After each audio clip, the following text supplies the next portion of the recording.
देखिए यहाँ पास प्रश्न क्रमांक 3 में क्या दिया हुआ है। ए बी सी डी एक आयत है जिसमें पी क्यू आर और एस क्रमशः भुजाओं ए बी सी डी और डी ए के मध्य बिंदु है। दर्शाइए कि पी क्यू आर एस समचतुर्भुज है। ओके, हमें प्रश्न में क्या दिया हुआ है समझिए। ए बी सी डी क्या है, एक आयत दिया हुआ है। ए बी का मध्य बिंदु दिया है पी, बी सी का मध्य बिंदु दिया है क्यू और सी डी का मध्य बिंदु दिया है आर और डी ए का मध्य बिंदु है एस। हमें जो है ये सिद्ध करना है कि पी क्यू आर एस एक समचतुर्भुज होगा। ओके, अब देखिए समचतुर्भुज होगा बोल रहा है। ओके, तो समचतुर्भुज क्या होता है, तो समचतुर्भुज मतलब क्या होता है, ऐसा चतुर्भुज जिसकी चारों भुजाएं समान हो या फिर जिसकी आसन्न भुजाएं, आसन्न भुजा को क्या बोलते हैं हम, संलग्न भुजा भी बोलते हैं, यानी कि ये भुजा और ये भुजा, ठीक है, यानी कि इसके आजू बाजू की भुजा, ये भुजा क्या हो, आपस में समान हो, इसे हम समचतुर्भुज कहते हैं। तो हमें जो है इस प्रश्न में ये सिद्ध करना होगा कि कोई भी दो आसन्न भुजा, कोई भी दो आजू बाजू की भुजा अगर आपस में समान होंगी, इसका मतलब क्या है कि आपका पी क्यू आर एस जो है एक समचतुर्भुज होगा। ओके, तो इसे ही जो है हम हल करेंगे और इस चारों भुजाओं में से किसी भी दो भुजा को जो है समान बताएंगे और इसे जो है सिद्ध करेंगे। ओके, तो चलिए इसे जो है हल करते हैं। तो देखिए हम जो है इसमें एक रचना करेंगे। रचना मतलब क्या, आपका चतुर्भुज जो है आपके प्रश्न जो है कुछ इस प्रकार से दिया हुआ है। इसमें जो है हम ए से सी को मिलाएंगे। क्या करेंगे, ए से जो है सी को मिलाएंगे। ओके, तो इसको जो है हम रचना करना बोलते हैं। क्या बोलते हैं, रचना करना। तो रचना करेंगे क्या, ए को सी से मिलाएंगे, यानी कि ए सी को मिलाया। ठीक है, ए सी को मिलाने पर अब देखिए जब ए को सी से मिलाएंगे, यानी कि आपका अभी जो है कुछ इस प्रकार से है A B C D. Okay, A को जब सी से मिलाएंगे तो क्या होगा, ये जो आयत है आपका ए बी सी डी, ये क्या होगा, दो समान भागों में बढ़ जाएगा, दो त्रिभुज में जो है बढ़ जाएगा। एक तो आपका ए बी सी और दूसरा जो है ए सी डी। ओके, तो ये जो चतुर्भुज है ये क्या होगा, दो त्रिभुज में बटेगा। एक भाग है ए बी सी और दूसरा है ए सी डी। ओके, अब ध्यान दीजिए ए बी का मध्य बिंदु क्या है, पी है, और बी सी का मध्य बिंदु क्या है, क्यू है।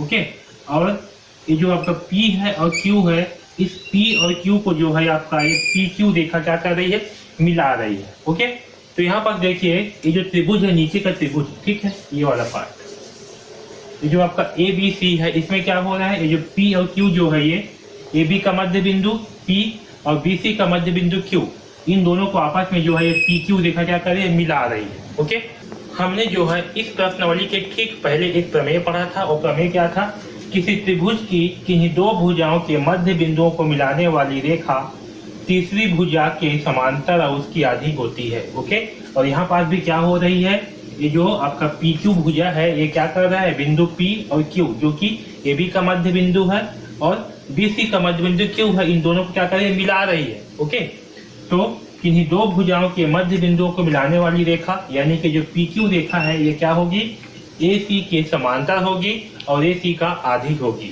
ओके, आया समझ में इतना। तो यहाँ पर देखिए त्रिभुज ए बी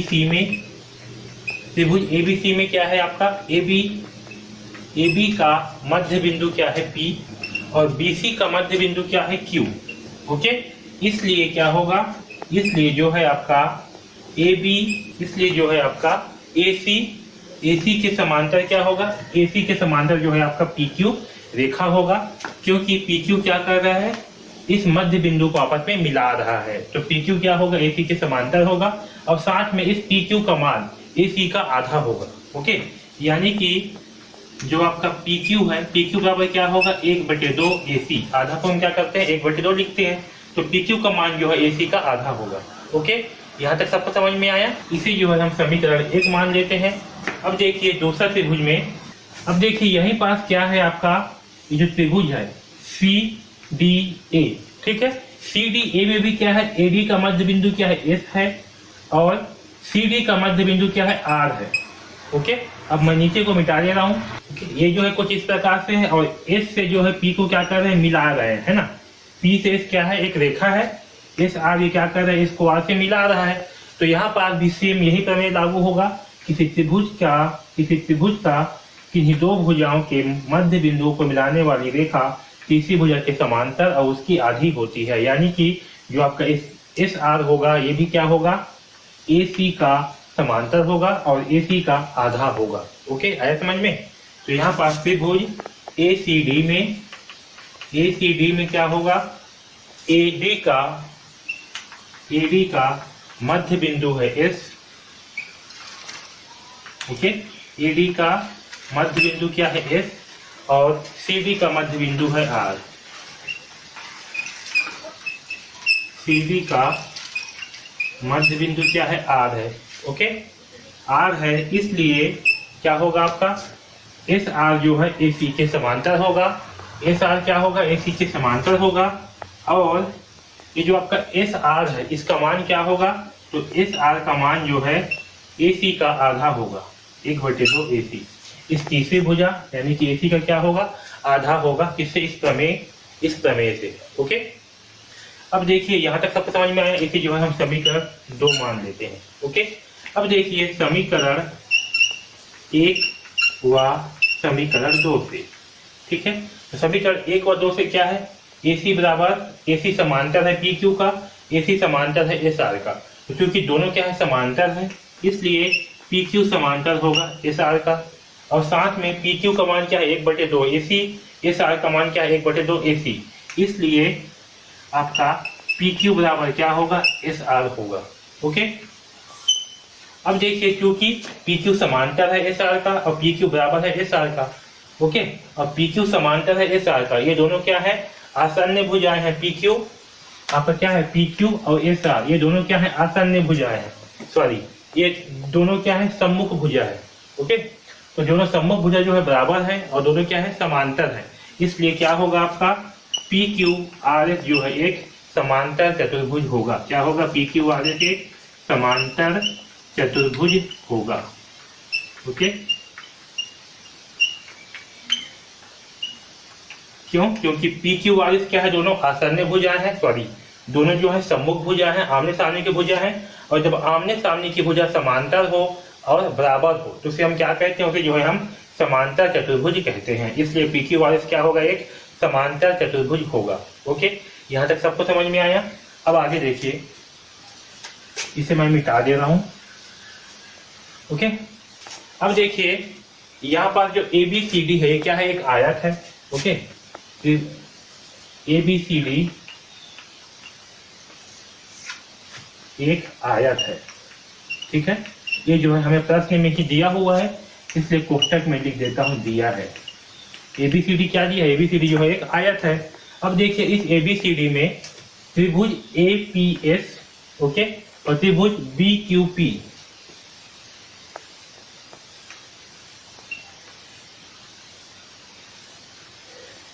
त्रिभुज SAP व त्रिभुज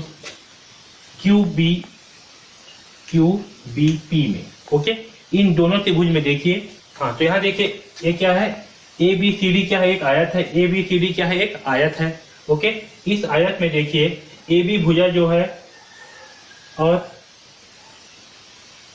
CD भुजा दोनों क्या होंगे, आपस में बराबर होंगे, क्योंकि दोनों क्या सम्मुख भुजा है। और AD भुजा और BC भुजा ये क्या होंगे, दोनों आपस में बराबर होंगे। क्योंकि आयत क्या होती है, आयत में जो है आमने सामने की भुजा क्या होती है, आपस में बराबर होती है। सम्मुख भुजाएं जो है आपस में बराबर होती है और साथ में प्रत्येक कोण जो है 90 अंश का होता है। ओके, इसलिए आयत में क्या है, आपका AD बराबर क्या होगा, BC होगा और AB बराबर CD होगा। ओके, तो यहाँ देखिए AD बराबर क्या होगा, BC होगा। ओके, AD बराबर क्या होगा, BC। तो हम जो है अभी AD को ले रहे हैं और BC को, AD बराबर क्या होगा, BC होगा। अब दोनों पक्षों में अगर हम आधा का गुणा करते हैं तो क्या प्राप्त होगा हमें, 1/2 AD बराबर 1/2 BC। ओके, दोनों पक्ष में क्या कि आधा का गुणा कर दिए। अब ये जो 1/2 AD है इसे हम क्या लिख सकते हैं, 1/2 AD, यानी कि इसे हम AS लिख सकते हैं। क्योंकि AS क्या है, AS जो है AD का आधा है। ओके, इसलिए 1/2 AD को हम क्या लिख सकते हैं, AS जो है लिख सकते हैं। तो इसके स्थान पे जो है हम लिखेंगे AS बराबर 1/2 BC। 1/2 BC को हम क्या लिख सकते हैं, BQ। यहाँ लिख देते हैं BQ। ओके, तो यहाँ देखिए आपका समीकरण 1, 2 इसे जो है हम 3 मान लेते हैं समीकरण और इसे जो है समीकरण 4 मान लेते हैं। ओके, यहाँ तक सबको समझ में आया। अब देखिए हम जो है यहाँ पर त्रिभुज SAP लेते हैं और QBP लेते हैं। ओके, तो त्रिभुज SAP व त्रिभुज QBP में। ओके, इन दोनों त्रिभुज में देखिए इसमें AS बराबर क्या होगा, BQ। कहाँ से, समीकरण 4 से। AS बराबर क्या है, BQ, तो AS बराबर BQ।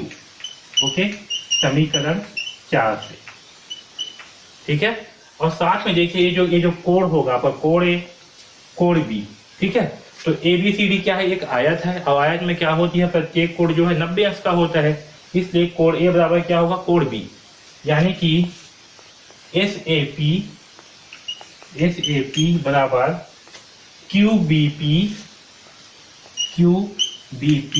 बराबर कितना होगा, 90 अंश। क्यों होगा, क्योंकि आयत का प्रत्येक कोण समकोण होता है, इसलिए आयत का प्रत्येक कोण 90 अंश, ठीक है। इसलिए कोण A बराबर क्या होगा, कोण B 90 अंश का होगा। ओके, अब यहाँ देखिए AP बराबर क्या होगा, BP। क्यों, क्योंकि AB का मध्य बिंदु क्या है, P। अब क्योंकि P जो है मध्य बिंदु है, इसलिए AB जो है P के द्वारा 2 बराबर भागों में बांटा जाएगा। ओके, तो आपका AP बराबर क्या होगा, AB बराबर होगा BP, ठीक है। AP बराबर क्या होगा, BP, क्योंकि P क्या है, मध्य बिंदु है, तो AB को क्या करेगा, P जो है 2 बराबर भागों में बांटेगा, ठीक है। P जो है AB का मध्य बिंदु है। ओके, यहाँ तक सबको समझ में आया। तो यहाँ देखिए AS बराबर BQ, AS बराबर क्या है, BQ। ये कोण जो है 90 अंश का है, कोण B जो है 90 अंश का है, और आपका AP बराबर BP। तो यहाँ पास आपका ये भुजा, ये कोण और ये भुजा, ठीक है। तो भुजा कोण भुजा से क्या होंगे, SAP व QBP दोनों क्या होंगे, सर्वांगसम होंगे। ओके, तो SAP सर्वांगसम होंगे QBP से, किससे, भुजा कोण भुजा से। ओके, भुजा कोण भुजा से। ओके, ये दोनों क्या होंगे, सर्वांगसम होंगे। अब मैं यहाँ पर आपको थोड़ा सा मिटा दे रहा हूँ। ओके, आप इसे नोट कर लीजिए। ओके, अब देखिए क्योंकि ये दोनों क्या है, SAP और QBP दोनों सर्वांगसम है, तो क्या होंगे, सर्वांगसम होंगे, तो इनकी क्षय समीकरण यानी कि इसकी भुजा और कोण आपस में बराबर होंगे। ओके, तो इनकी क्षय समीकरण क्या होंगी, आपस में बराबर होंगी, और इसीलिए ये जो SP है, SP के बराबर क्या होगा, आपका PQ होगा, क्योंकि ये भी क्या है, एक भुजा है, ये भी क्या है, एक भुजा है। ओके, तो इसलिए SP बराबर PQ। ओके, SP बराबर क्या होगा, PQ होगा। और यहाँ देखिए ये जो आपका SP है वो क्या होगा, PQ के बराबर होगा, क्योंकि त्रिभुज SAP सर्वांगसम है QBP का। ओके, SAP QBP दोनों क्या है, आपस में सर्वांगसम है, इसलिए SP बराबर क्या होगा, PQ होगा। और चूंकि SP बराबर PQ है, जो कि PQRS, ये जो क्या है आपका PQRS है, ठीक है। इन दोनों का देखिए ये जो आपका PQRS है, ओके, PQRS, तो यहाँ पास ये जो SP है और ये जो PQ है, ये दोनों क्या होंगे, ये दोनों जो है आसन्न भुजा होंगे, आजू बाजू के भुजा होंगे, या इसे हम संलग्न भुजा कहेंगे, ठीक है। तो ये दोनों जो है क्या होंगे, संलग्न भुजा होंगे, और ये दोनों संलग्न भुजा क्या है, आपस में बराबर है, इसलिए PQRS क्या होगा, एक समचतुर्भुज होगा, और यही जो है हमें सिद्ध करना था। ओके, आया समझ में। तो SP बराबर PQ है, जो कि PQRS का क्या है, संलग्न भुजा है, आसन्न भुजा है, इसलिए PQRS एक समचतुर्भुज होगा। ओके, तो इस प्रकार से जो है हम इस प्रश्न क्रमांक 3 को हल करेंगे। ओके, तो इस वीडियो को जो है बार बार देखिए, इससे आपको और बेहतर ढंग से समझ में आएगा। ओके, तो इस वीडियो में बस इतना ही। अगर आपको वीडियो अच्छे लग रहे हैं तो प्लीज़ लाइक ज़रूर कर दीजिएगा और इस चैनल को सब्सक्राइब कर लीजिए, क्योंकि इस चैनल में आपको जो है कक्षा 9वीं के गणित विषय के सारे अध्याय के वीडियोस जो है मिलने वाले हैं। ओके, तो चैनल को सब्सक्राइब जरूर कर लीजिए और बेल आइकॉन को दबा दीजिए, जिससे कि आपको जैसे ही वीडियो अपलोड हो तो आपको जो है नोटिफिकेशन मिल जाए और आपको एक भी वीडियो जो है मिस मत हो। ओके। अगर आपको कुछ भी डाउट है तो आप जो है हमें कमेंट्स बॉक्स में कमेंट्स करके बिल्कुल पूछ सकते हो। ओके, अगर आप जो है कक्षा 9वीं के गणित विषय का कंप्लीट कोर्स चाहते हो बहुत ही कम दाम पर, जिसमें आपको प्रश्नावली के सारे प्रश्नों के हल मिलेंगे, सारे कॉन्सेप्ट मिलेंगे, और साथ ही में आपको जितना भी प्रश्न पूछना है, जितना भी डाउट पूछना है, आप हमें पूछ सकते हो। इस कोर्स का लिंक जो है आपको डिस्क्रिप्शन में दिया हुआ है, वहाँ से जा करके जो है आप इस कोर्स को परचेज कर सकते हो। ओके, तो DKP एकेडमी से जुड़ने के लिए धन्यवाद।